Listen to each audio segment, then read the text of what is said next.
ఆకు ఒక్కతో నువ్వొకటంటే పోక చెక్కతో నేరెండంట అన్నటువంటి చందంగానే ఉంటుంది ప్రస్తుతం అంతర్జాతీయ పరిణామాలు. బ్రిటన్ ఓ పక్కన అమెరికాతో కలిసి యూరప్ దేశాలతో కలిసి రష్యాకి వ్యతిరేకంగా ఉక్రెయిన్కి సైనిక సాయం చేస్తోంది, ఆయుధ సాయం చేస్తోంది, ఎయిర్ డిఫెన్స్ సిస్టమ్స్ ఇస్తోంది. ఇలాంటి సందర్భంలో తాజాగా కొంతమంది మాజీ సైనికుల్ని పంపించి ఉక్రెయిన్ సైన్యానికి శిక్షణ కూడా ఇస్తోంది. ఎస్పెషల్లీ F-16 లాంటి యుద్ధ విమానాల శిక్షణ బ్రిటన్ ఆధ్వర్యంలో నడుస్తుంది. అది రష్యాకి మింగుడు పడట్లేదు. రష్యాకి కోపం వచ్చింది. గతంలోనే పలు దఫాలు వార్నింగ్ ఇచ్చింది. ఇప్పుడు ఏం చేసింది? ఎవరి చేతిలో ఏ పవర్ ఉంటే ఆ పవరే వాడే రోజులు.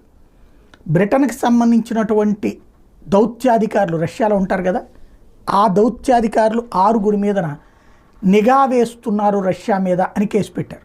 తద్వారా వాళ్ళని ఇప్పుడు దేశం విడిచి పంపిస్తారా, దేశం